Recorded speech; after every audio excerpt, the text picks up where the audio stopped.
Welcome to the Raw Food Health Empowerment Podcast. I'm so excited to introduce to you Lexi Tavares.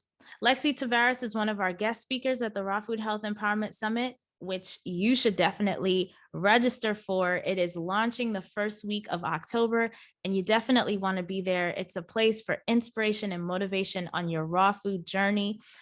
If you're into plant living, high raw food, if you're already on the journey, but you are interested in taking this passion and making it into a career, whether as an employee or as an entrepreneur, we have all of the things for you, all of the inspiration, motivation, information, education on this summit. So you can go to the rawfoodhealthempowermentsummit.com and sign up and register today. But back to today's episode, we are talking to Lexi. Lexi's one of our guest speakers on the summit. Like I said, she's on day one where we're talking about eating clean, and she's so positive and fun, super fun. And she just didn't wake up one day and was like this, right? She has her own history and health journey. She lost 70 pounds in 3 months and was featured in Women's Health Mag about her transformation, and which of course she did on a raw foods diet. And so that's what we're going to be talking about today, but not just really her weight loss testimony, but the other things she said about the mental health aspect, some of those issues that she was dealing with, addiction, smoking, and things like that, and how raw foods helped her recover from all of that. So definitely make sure to share this with friends and family you know who are dealing with generalized anxiety disorder, or any kind of anxiety, or overweight, has weight to lose, excess fat to lose, or is dealing with smoking addiction. This episode, I think, will be really inspirational. Lexi, thank you for joining us on the Raw Food Health Empowerment Podcast. Thank you so much for having me. I'm super excited to be here. Yes, it's nice talking to you again. The first time we talked was during the Raw Food Health Empowerment Summit, and we'll talk more about that later on. But I wanted to hear about your past. I read that you suffered with extreme depression and anxiety for a couple years. How were you able to recover from that? Yeah, thank you for asking. So it's been quite a journey. I started dealing with anxious thoughts and generalized anxiety disorder when I was in high school. So probably around age 15, 16. And I had just moved halfway across the country with my family. So it was a little challenging making new friends halfway in high school. And I remember, trying to reach out and talk about these feelings, and I was kind of met with like, you're just stressed, just deal with it kind of dialogue. So what I ended up doing was coping through alcohol and marijuana use. And that was my main coping mechanism for a decade, I'm telling you. And, throughout this time, I also eventually was able to seek therapy and counseling with a licensed therapist. And while I'm sure that there are amazing therapists out there, the people that I was seeing, I just didn't really find a lot of value in the methods that they were using. I felt like I was talking about the same thing over and over again without creating any new results or new coping mechanisms or skills to deal with anxious thoughts as they arose. So that was kind of my experience with anxiety and depression since the beginning. Was like, wow, this is something that is really difficult to live with. I feel scared to go out into the world, or like so down that I'd rather just stay in bed. And the only options out there are not really helpful. So that was like really, really difficult to live with, really frustrating, to the point where I was having suicidal thoughts. Like, nothing really active. Like I didn't have a plan to end my life, but I would like idealize if my life ended, how grateful I would be. Like, oh, if a car would just come hit me, that would be great. I wouldn't have to Oh, deal with this pain anymore. I know, right? Like, really, really terrible that, living in this world could be so painful. So, yeah. I went to college. I continued smoking heap loads of weed and drinking to cope with these thoughts and these emotions, and would stay in bed most of the day. At one point during college, I I got an incomplete in one of my semesters. I said I just need to take a pause on life. I'll finish this schoolwork later, and I did go to a center for mental health, an inpatient center. So I was there for, I think, I don't remember, like 3 to 5 days. And I started to learn about mindfulness and um, like introduction to meditation and communication skills. So that was probably the most helpful thing as far as like mental health skills that I learned. Mhm. But then again, over time, I chose to smoke again. It was easier just to smoke my problems away. And so this really was like an over a decade experience of dealing daily with both extremes of anxiety, like really worrying about the future, and depression, like really mulling over the past and feeling worthless and hopeless. And on top of that, I'd have physical symptoms that were exacerbating this, mental situation I was in. I mean, mind, body, soul, it's all connected. So it's, of course, my body was experiencing the symptoms, but I'd have stomach aches, I'd have migraine headaches, I'd have just like entire body pain, joint pain, muscle pain, just like aching, um, tension in my jaw, et cetera, et cetera. So really, really frustrating. And then most recently, I experienced a drastic weight gain around 2018. And that led to even further depressive thoughts and feelings of worthlessness. Like, if it couldn't get any worse, now I hate myself for being overweight and feeling all of this on top of that. So, um, that's kind of an overview of my journey since my teenage years through my late 20s of battling anxiety and depression, and trying to work it out with talk therapy, kind of learning an introduction to mindfulness, but not really practicing that consistently. And then I didn't really have any idea that it could be connected to other lifestyle markers like my diet, or exercise or anything like that. At one point, I did take pharmaceutical drugs to treat it. I took, I don't know if I'll remember the names. I don't remember, but I took anxiety and depression medication. I even was prescribed like a really small dose of an antipsychotic medication to help me Wow. sleep. Yeah, which in retrospect is like really, wow, interesting choice, that a medical professional would make to help me deal with this situation. And I also looked into like herbs and supplements. My mom was always like into the natural health food store looking for alternatives to be helpful. So I think we looked into like St. John's wort and maybe some other alternative remedies too at some point.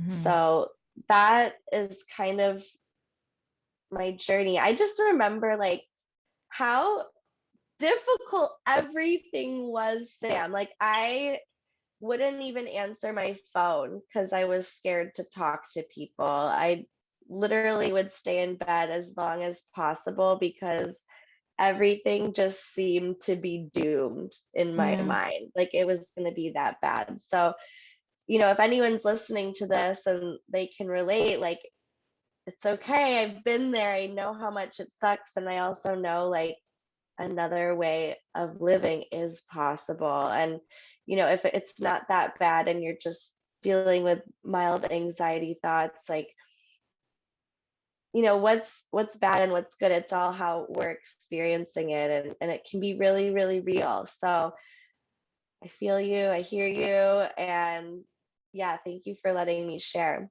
Yeah, I mean, what a story. I know like when I had my raw vegan restaurant in Chicago, we had a few customers that came in that talked about their experience of being you know, they felt they were overprescribed as a young person, given these diagnoses for ADHD, bipolar, all of these types of things, and then they find raw foods and nutrition, and then they start to reflect on what was done to them. They didn't really, weren't of an age to have agency over their body. They didn't know, and kind of feel like, you know they were abused in a way.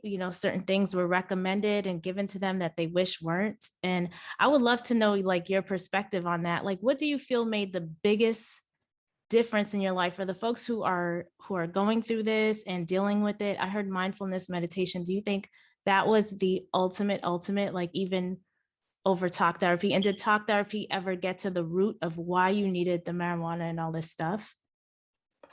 No. And I a see. memory popped up as you were sharing that. I remember like one of the most recent, I mean, this was still like, I don't know, 6 years ago, the recent therapist I went to visit, I was trying to articulate what I was going through to her and how like anxious I was to leave my dorm room and how like doing anything, I was overthinking it and worried about what other people were thinking about me. And I was describing this one experience of like trying to put my headphones in so I could feel safe listening to music as I walked around. And I like couldn't, it was just so difficult to articulate. And she was like, I don't think I can help you. I have no idea what you're trying to say. And I was just like, oh my gosh, if this professional woman who's like trained to help people with anxiety can't help me, like I'm doomed. There's nothing that can help me. And so that Yeah. was really disheartening. I mentioned like talking to some therapists where I would go to the session once a week. We'd talk about the same things. She'd hear me, I'd feel heard, but I didn't really feel like there was any resolution in sight. And I just was like, okay, I'll keep going about doing my thing the same way because I just get to talk about it. So, and there are many different forms of talk therapy as well. So, I really don't want to discount all of them. And that's not what I'm trying to say. I'm just trying to say for me and my journey, I didn't really find what I was looking for through talk therapy. Um, the introduction to mindfulness meditation was amazing. And I do want to get back to that in a moment. I feel like I finally have been able to incorporate that practice into my life because of my raw food diet. Whereas Mm. before, it's something I kind of dabbled in. I'd try it for a couple of days and then I'd forget about it. And I'd try it again a couple years later and then I'd forget about it. And I think most recently, because of, you know, the raw food and looking at my health holistically, I am able to put all of these practices together in a way that helps me feel balanced and clear and in control of my thoughts and my emotions, whereas before I felt like a victim to them. Hmm. Um, as far as like, do I feel abused by the pharmaceutical industry or the medical model? I personally don't. I think everyone is just doing the best they can with what they know. And I feel gratitude and appreciation to everyone who I've encountered in my life and on my journey. And I think everything has helped me learn and grow in my own way. And I like the learning lessons. I do, because then I can, compare and contrast and see what's working and what didn't work, and then share that with people who might be interested. Mhm. Um, but at the time, what I knew from commercials and from talking to my peers and talking to other people in my family was that there was medication that could help. And so that is, what I had on my radar. And so when someone offered that, I felt like grateful that they were willing to help me in that manner. Now, you know, yeah, it would have been nice if someone had shared how nutrition could help. I don't know if I would have been open to it Mm. at that moment. Who knows? Who's to say? Um, the end point for me is I'm grateful I found out when I did, and that it's working for me now, and that I was able to experience just a complete 180. And I do want to share about, the first day that I incorporated a raw food lifestyle and how differently I felt from the day 2 days a year before. It's like so remarkable that I will never forget this. So first tell us the trigger though, because you were overweight, right? And you had this mental health issue going on, but what exactly caused you to even explore a raw food diet? Yeah, so that's the other gift of gaining the weight, is that it was the impetus for me to make the lifestyle change that I feel so grateful for in all aspects of my life. So I this short story is, I've been trying to lose weight for a while. I tried to control my portions. I tried to count calories. I tried to restrict food and just like starve myself. And then I'd binge because I was so hungry. And what happened was my sister, who was living in Austin, Texas at the time, called me one day and was like, "Hey, I'm moving apartments. Can you come help me with the move?" And I was like, "Yeah, I have nothing else going on. I'm literally just in bed all day, wasting my life away. And I love you. And you invited me. Yeah, I'm going to come help you out." So we booked the flight. And then I realized, holy moly, my sister nor my friend. I used to live in Austin, Texas, like a year or two prior to that point. So I had a bunch of friends who lived there who knew me as like skinny, sexy Lexi. So I'm like, oh my gosh, I don't want anyone to see me like this. I feel so embarrassed. So that was the kick in the booty for me to like really, okay, I'm open, universe. Like I'm ready for a sign. I'm willing to do whatever it takes to lose this weight as soon as possible, because I'm going to be in Austin in a month. So I think I just brought this up in conversation with my mom, and she was like, "You know what you might like? You might like this book that's been collecting dust on our shelves since like 1984 or something, called Fit for Life by Harvey and Marilyn Diamond." And it's not really a raw food book, but like subliminally, it kind of was to me. It's kind of like introduction to natural hygiene for people who are accustomed to a standard American diet. So it's a really, pun intended, like easily digestible read and We love the enjoyable. puns. I do. I do. And it took me like 3 days to read it because I just took my time and I enjoyed it.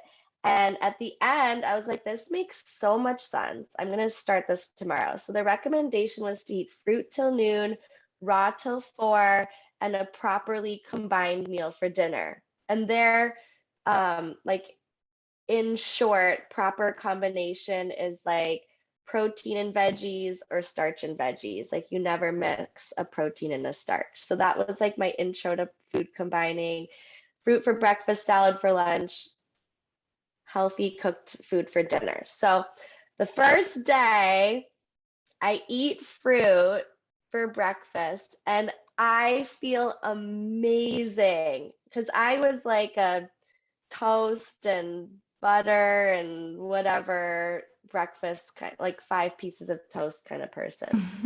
So I felt like juicy, I felt energized, and like I remember like having a smile, and I hadn't had a genuine smile for so long, and I had like the desire to go outside and like go for a walk, which was weird. Like I didn't want to walk around anywhere because it was so painful, like physically. And so then I remember going outside to have a smoke, because I would have a smoke before a meal, after a meal, all the time, just to like get through the day. So I go Mhm. outside and I'm like ready to light my smoke, and I could smell it for the first time in a long time. I think my nose had just been like perpetually congested from the smoking, but I smelled it and I was like, this smells disgusting. Like, what am I doing? And I had tried to quit smoking so many times over that past decade. I even read that book by Alan Carr, The Easy Way to Stop Smoking. I went to Nicotine Anonymous, Marijuana Anonymous, like tried all of these things. And all it took was eating fruit for breakfast. I went outside and I was like, I have no desire to smoke. I have no need to smoke. That was the last time. That I tried again since then, and I had the same experience, like blah, gross. Wow. Yeah. That's an amazing So testimony. I love that. All from just one breakfast meal of fruit. yeah, yeah, Wow, that's amazing. it was amazing. And so then like by lunchtime, I was preparing to have a salad like I intended to for reading the book, and I just wanted more sweet fruit because it's sweet and delicious and yummy. And then dinner came around and it was time to cook the meal, and I was like, I just want a salad. So it was like an accidental discovery of a love of raw foods. And I love that that is how it went. It wasn't like, oh, like I need to eat raw foods because that's the right thing to do and that's going to heal me. It was like, just, okay, I'm going to start with this guideline of fruit for breakfast, salad for lunch, and this Mhm. guideline of, properly combining food for dinner. And I just let my body tell me, like, this is working. Keep doing this. Do this because it feels good. And Yeah. that's what I've been following ever since. I Yeah. think the two big things that stands out is one, you must have a good relationship with your mom.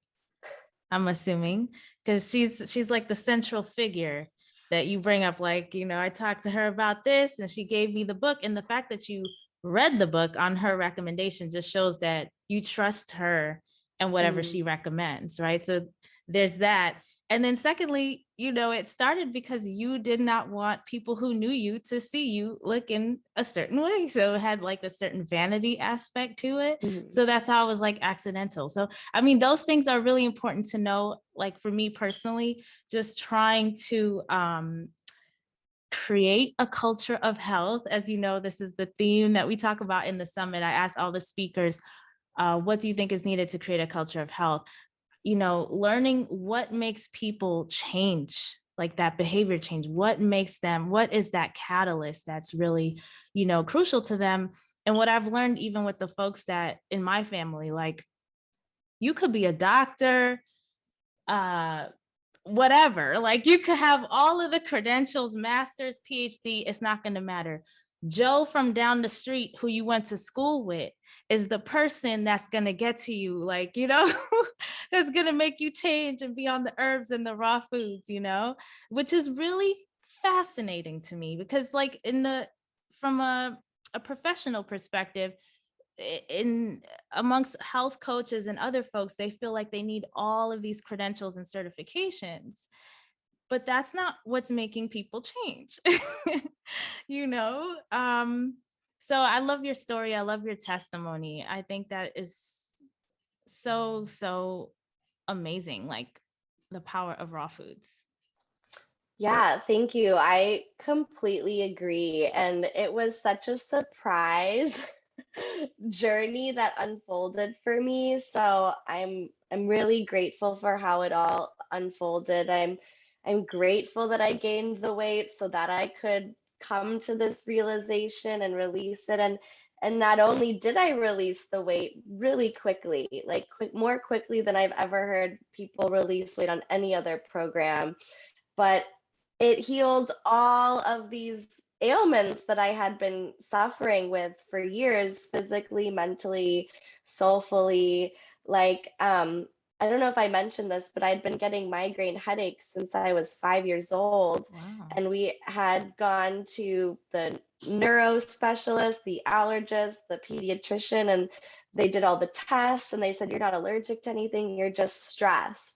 So like what's a 5-year-old stressed about? I don't know. Like the anxiety was there at a young age. Who knows what I wanted to be like the best in kindergarten? I don't know. But since February 2019, when I embarked on this journey, I haven't had a migraine headache. And that was like a part of my care routine is like, oh, migraine headache, pop an Excedrin, put a cold compress on my head, go to sleep and hope it's gone when I wake up. Like gotta leave school, gotta leave work. Like no one wants to live like that, and so, feeling free of the anxious thoughts, the depression, like naturally feeling like grateful and like happy and energy, like desire to go outside and go for a walk. I even like was allergic to running, I say. Like when we had to run the mile in school, I'm like, can I dance the mile? Like I just hate running. And they're like, no, you have to do it. And after starting eating fruits and salads, I had the desire to do the Couch to 5K running program. And in February, March, April, like in 2.5 months, I ended up running my first 5K race for fun. Like no one was holding a gun to my head making me do this. I just decided I wanted to do it. And, like feeling free of joint pain. Like I always had back pain and I'd go get massages, I'd get acupuncture, and it just gone, Yeah. just gone. It's That is so cool. amazing. That is so cool. And I wish that for everybody listening to this episode, like that you eat a raw meal and it just changes your life. Right? Yeah. For the better. I love that. And you're such a positive person. That's why when I read about you suffering from extreme, depression and anxiety, I was so shocked. I was like, what? No, not the same Lexi I just talked to, you know? Yeah. Yeah. So, Yeah. I mean, who knows like why I'm not that well versed on, what the mental health wellness professionals are saying about the cause of extreme depression and anxiety. But Physicians Committee for Responsible Medicine, just for further affirmation of what you're saying, they have a lot of research that shows how food affects mood, and fruits and vegetables in particular. And with raw, all these enzymes, the enzymes specifically helps the necessary metabolic function of our body so that it works properly. So from a scientific standpoint, like everything you're saying, it's like, yeah, that makes sense. That makes sense that all the lights would be turned on. But it's just so amazing. Like, I just love that you're talking about it, and definitely every corner of the earth needs to hear about it. Every corner of the earth to see what's possible. So we have the 2021 Raw Food Health Empowerment Summit coming up, and you are one of our guest speakers on the first day. We're talking about eating clean, and I'm super excited about it. You're such a ball of positivity, and you come with it on the summit, which I really appreciate it. What are you most looking forward to in the summit? Everything. I'm most looking forward to sharing stories, connecting with people that have an intention to improve their health, improve the health of the planet. I think it's just really exciting when there is that desire there.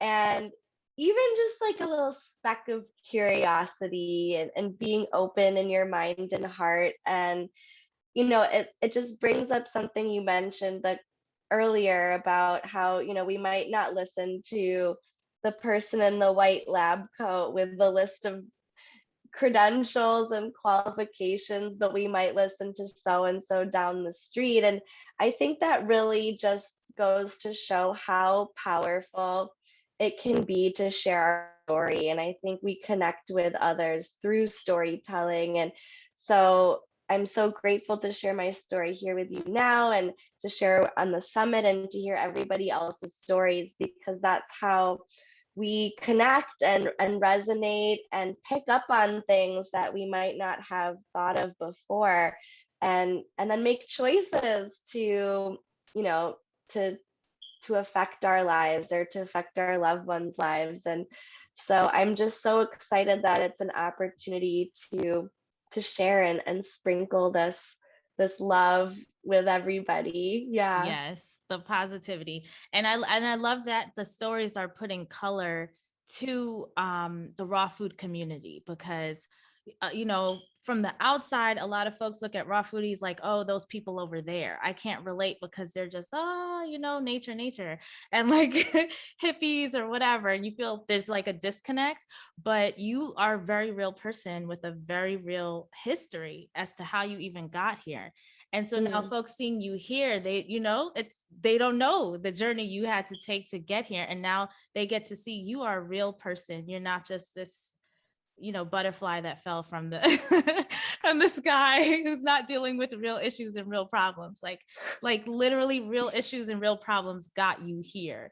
And Mm. you're a walking living testimony. So I really appreciate you. How can folks connect with you online? I know you got some really great like workshops and things coming up.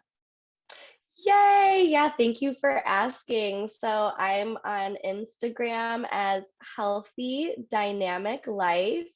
That's the main place I like to hang out. I also have a Facebook page too, Healthy Dynamic Life, and a YouTube channel, Lexi's Healthy Dynamic Life. But if you want to get in touch with me, definitely send me a DM on Instagram because I'll be there every day. Awesome. And you have a workshop too that's coming up? Are you talking about the Ross and Body Boot Camp? Yes. Tell us about Yay! that. Okay. So on the 1st of next month, we'll be starting Ross and Body Boot Camp, which is a 30-day program. And it's super duper fun. It is how I released 30 pounds in 30 days, eating delicious, juicy, sweet, hydrating fruits and yummy, yummy meals, having fun while exercising, a really beautiful community of rocking goddesses with accountability and support. And it's just a super fun way to give this lifestyle a try in a really fun and supportive community. Yeah, community is so important. And we talk about that too on the summit. Like that literally is what is the trigger for many people staying on the lifestyle, or, getting off and going back on the junk food and all the stuff that doesn't really serve them. So thank you for holding space for people on their journey. And thank you for being with us today.